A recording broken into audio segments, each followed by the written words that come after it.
My new book, The Crash of 2016, is out now.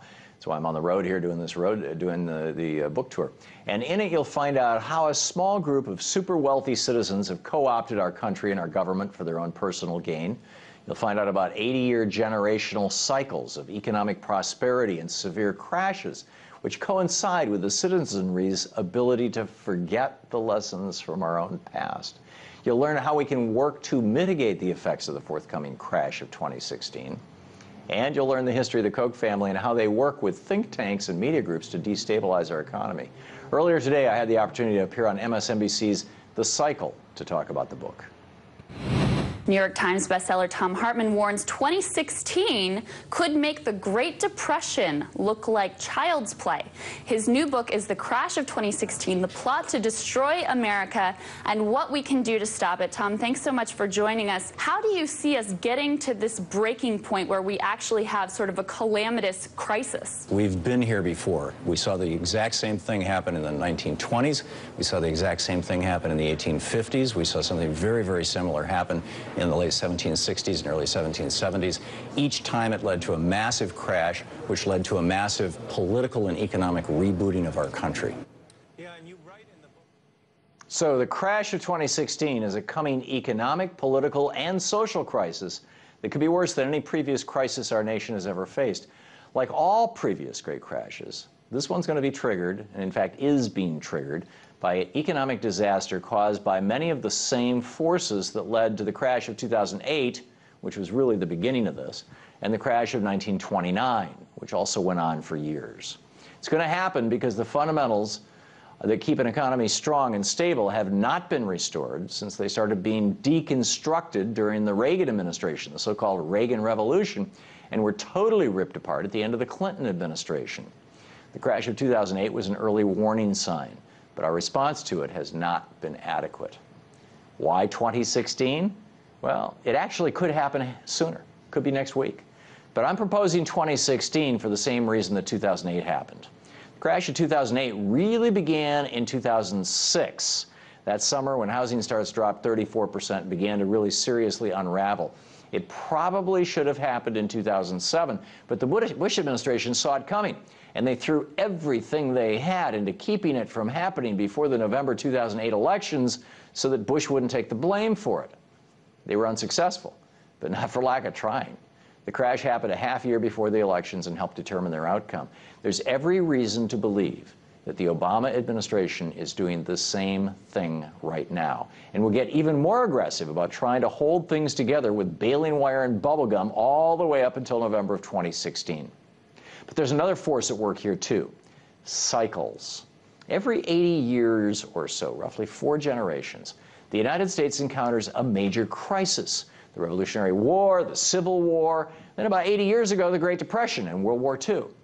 So this is a time when that cycle comes back around, because the people who remember the mistakes and can warn us about them are pretty much all dead. So what is this economic royalist conspiracy? It's ultimately a plot to destroy the foundations of the American middle-class economy that were built during the New Deal, with roots farther back than that. And this plot, this modern-day plot, was hatched by new names and faces, but by the same ideology and the same kind of people who have run counter to American progress since the founding of our nation: the forces of greed, aggregate wealth, and rule by the rich. Franklin Delano Roosevelt explicitly called them economic royalists, and I think it's an entirely appropriate term. His memo paralleled the rise, this now being Lewis Powell. Lewis Powell wrote a memo that brought us to where we are now. And that memo paralleled the rise of a new anti-government theology expressed most vividly in the libertarian and objectivist movements inspired by Chicago School economics and Atlas Shrugged author Ayn Rand. Ronald Reagan played the role of the useful idiot by dropping the top marginal tax rate below 50%, by reducing corporate taxes, by changing our trade laws, and changing the rules governing CEO compensation.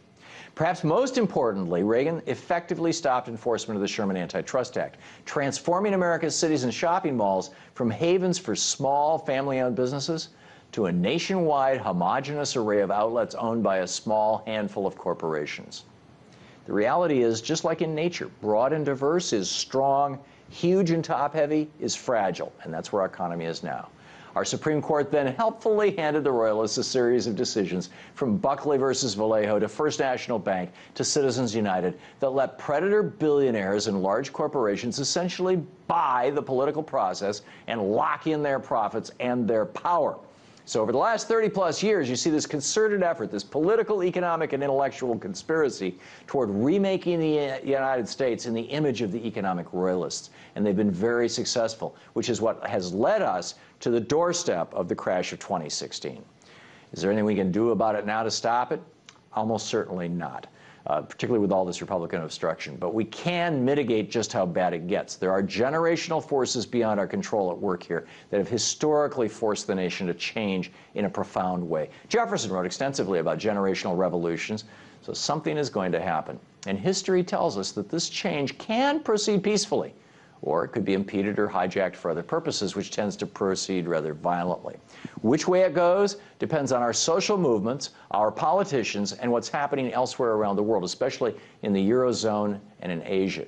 We must undo the damage done by the Royalists over the last 3 decades and build new, stronger defenses to protect the American middle class. Otherwise, we're screwed. Unfortunately, because of the Supreme Court decision, Citizens United, and the institutional and political power that has been given by that to the Royalists, it's pretty unlikely that anything is going to happen until there's a crash so big that the American citizenry demands, like they did in the 1930s, real, genuine, and significant change. So what happens to the United States after the crash? We'll have to wait and see. But ideally, we come through this great crash a more secure, a more just, and more equal nation. Previous crashes, every single one, has given the United States enormous opportunity to progress. The Revolutionary War gave us democratic self-government. The Civil War put an end to slavery. The Great Depression and World War II gave rise to the American middle class. So the good news is that we don't need to look to any other country for our solution. We've done this before, right here in the United States, and we can and almost certainly will do it again.